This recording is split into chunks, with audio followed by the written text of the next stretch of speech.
Brought to you by...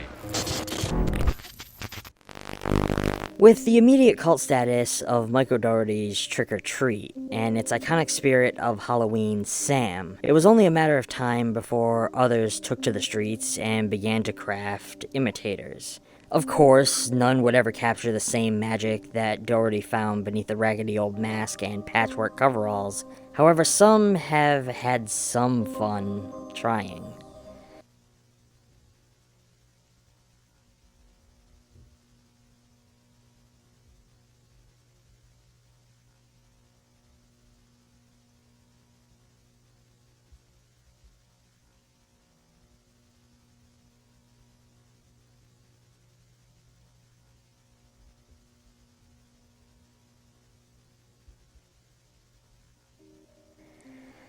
Hello friends, and welcome back to ETF.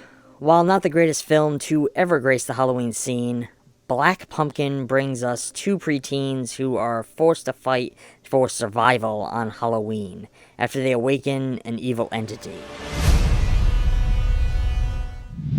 Right from the opening moments of this one, I got some John Carpenter's Halloween / Trick or Treat vibes, especially with the mask POV footage that follows the opening kill sequence. While this one showcases a bit of a higher production value than most, it still carries its cheesy charms. The visual style of this film blends a vibrant and rich color palette with a mostly locked down and slow-moving camera.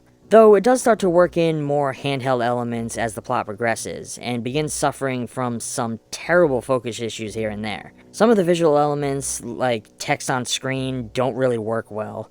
The music choices throughout this film opt out of a more traditional score, peppering in heavy rock riffs over entire chase sequences. The narrative of this film centers around your standard Jason Voorhees-style slasher legend that is slowly established over the course of the building story, introducing us to Bloody Bobby, which is supposed to be an evil demonic spirit that haunts the town. The funniest part of this one comes from the performances. Older actors presenting shittier performances than their child actor counterparts. Every older actor delivers a horrendously terrible performance that leaves you stifling laughter throughout various sequences.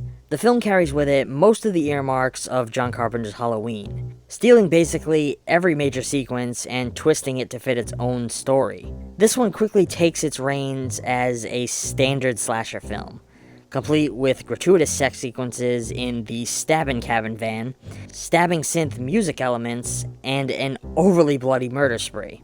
The filmmakers do utilize their limitations to their advantage here, grounding this narrative into a retro and mildly nostalgic feeling that echoes the likes of Trick or Treat in many ways, even borrowing visual elements of costume design from Sam for this film's pint-sized Bloody Bobby. I do wish that the pacing of the film would have been dialed up just a bit. Things take far too long to get moving, and the horrors are few and far between for a good long while. This film uses the same Red Riding Hood motif as Trick or Treat, combining it with the lack of candy element starting out the chaos. It even makes some use of the concept that Trick or Treat coined of not blowing out the jack-o'-lantern. This film's sound design could have used a ton of work. Many of the sound effects feel poorly placed or as though they don't match the scene at all. I personally enjoyed the Bloody Bobby character though. They created a fun and mischievous little monster. I probably would have redesigned him differently, but he does his job as a spiritual successor to Sam. I also love the Dr. Frankenstein horror host element. They used it sparingly, but it made me nostalgic for the old horror hosts that I had growing up. Perhaps one day they'll come back. I will give the film that there are some fun and grotesque fucking kills that whet my fucking appetite for gore. Our Loomis character here is a wild-eyed man who looks like he stepped right off the set of a Rob Zombie film. The climax here jumps ahead to present day, making me question why the hell it wasn't made clear that we weren't in present day before this, and delivers a sort of just desserts to one of the protagonists who never learned his lesson. I'm giving Black Pumpkin a C-. Films made on a lower budget level can be extremely hard to judge at times, because you really don't want to beat up on the limitations of someone's art. Sometimes it's a wonder that they pushed through and got it done in the first place. For me, this was a film that did what most indie, no-budget films do.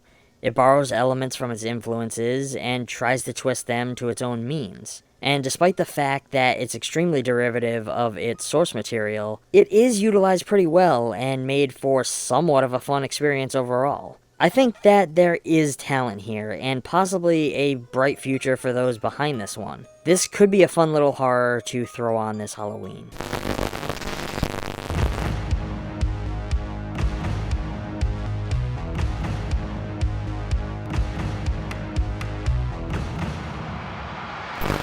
Well, friends, that's going to be all for now. If you enjoyed this video, or you have suggestions for more films that you would like to see covered in the future, let us know down in the comments below. Give this video a thumbs up, subscribe if you aren't already, and click that little bell icon to be notified on all of our future content. If you want to help ETF keep making content, please consider supporting us on Patreon. You don't have to give a lot, every little bit helps us stave off the darkness, and gets you some fun little rewards at the same time. Until next time, stay safe, keep embracing film, and thanks for watching.